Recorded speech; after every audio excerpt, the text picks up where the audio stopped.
In this video, I'll be showing you kind of badly how to make a hand embroidered patch. I personally like mine a little rough around the edges, so this video won't be very precise or put together. I kind of just wing it, so sorry. So I start out by cutting a piece of fabric to fit whatever embroidery hoop I'm using.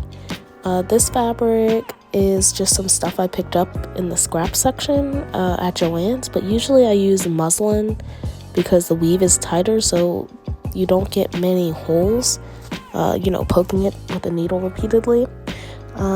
So now usually I draw my blueprint. I would use an embroidery transfer pen, which I love because marker goes on easier than a regular pen, obviously. And also it fades away within around 42 hours, so you don't have to worry about staying on the lines, which is great. But since I lost that pen, I'll just be sketching with a regular pen, a little plant.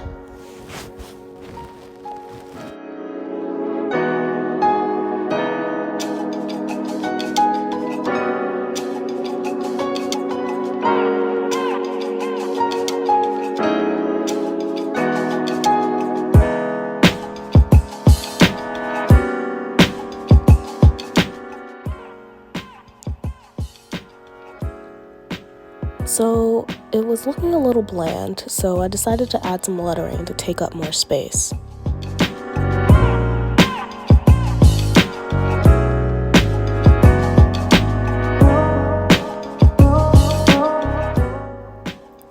So next we fit the fabric into the hoop, and this is one of my favorite hoops that I found at an antique art supply store in Pittsburgh.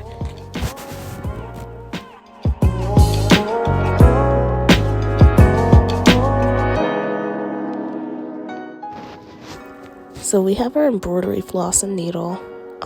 With the embroidery floss, you can choose how many strands you want to use. So I chose to use 3 strands for this first section, and I will be starting with a stem stitch. To do the stitch is pretty easy. You always want to start from the back of the hoop and then bring it up. And so I think I was probably doing like 1/4 of an inch between stitches.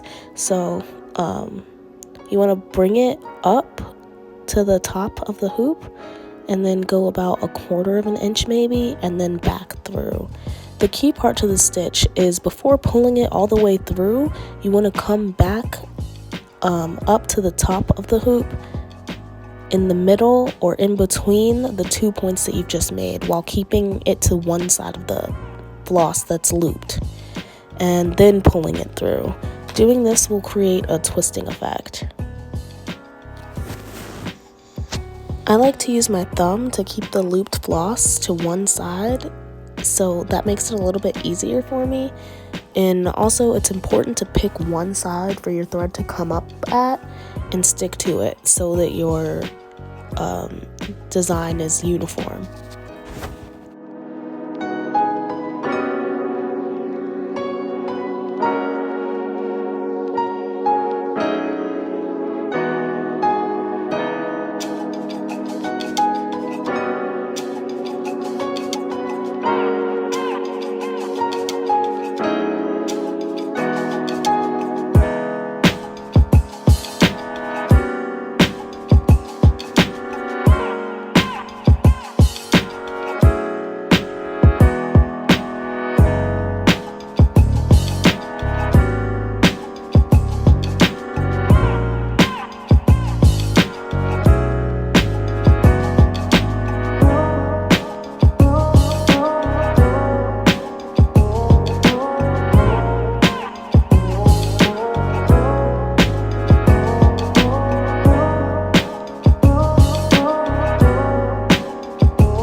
Now for the leaves, I'm going to be using the back stitch, which is probably one of the most easiest stitches to do.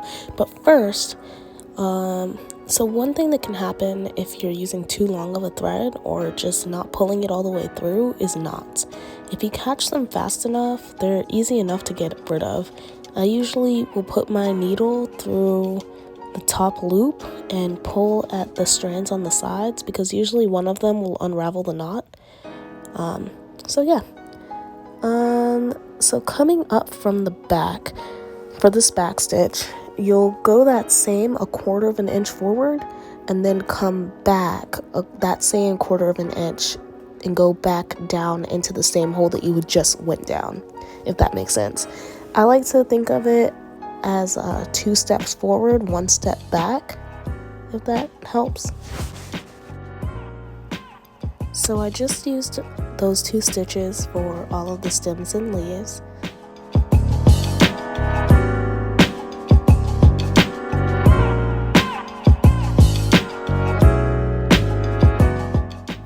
And I'm constantly checking the back to make sure that there aren't any knots and to make sure that my thread is coming all the way through.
Now to tie off my last stitch, I go under it with my needle. Be careful not to go through the fabric. So go through with your needle, pull it through, and then finally pull the needle through the little loop that forms. I usually do this twice, but that's really unnecessary, so feel free to not do it twice. And then I just clip off the excess.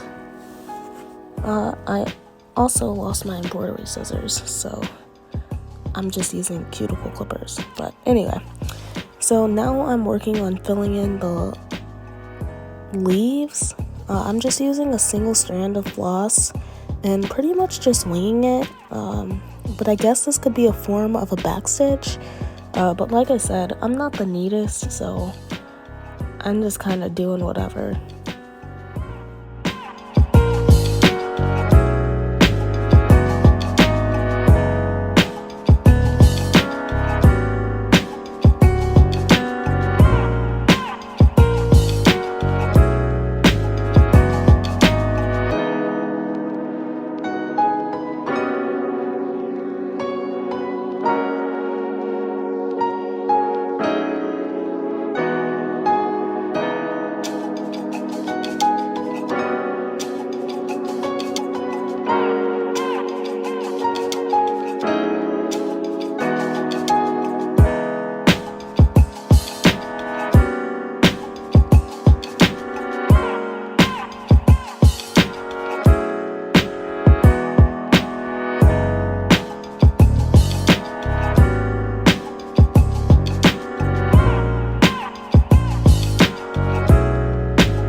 I'm also using backstitch again for the lettering.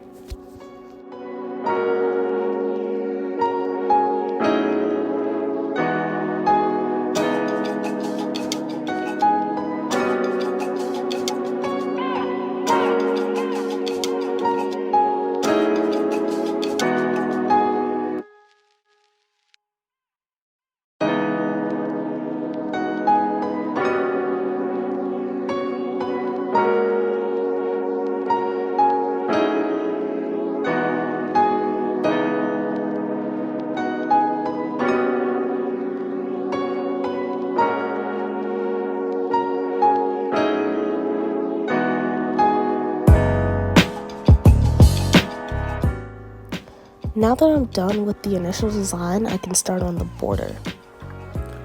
So I start by outlining where I want to cut, and the stitch that I will be using for the border is called a blanket stitch, and it's pretty easy to do but kind of difficult to explain, especially because I kind of have trouble doing it even though it's really easy. So you want to start by just making a stitch.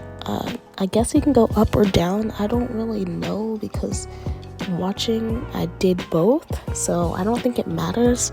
So you want to make a stitch and then pull it almost all the way through, and then once again just pull your needle through that loop again, and then repeat, and that'll form the little L's, I guess. The corners are pretty tricky, but I just kind of experiment until something works. So yeah.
So I tie off the corners with the same method I used before, and then seal the fabric and thread with the fray check.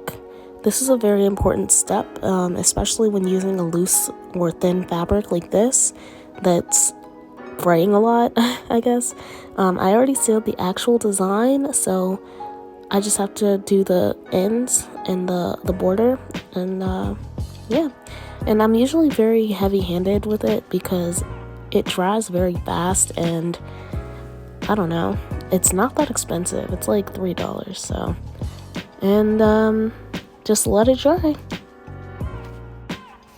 And this is the finished product.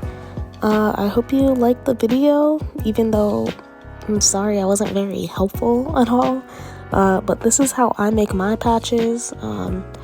I don't really have any friends to give them to, so I kind of just sell them on the internet for super cheap. But I hope that if you decide to make some patches for your friends, that they all love them. So have a great day, and thanks for watching.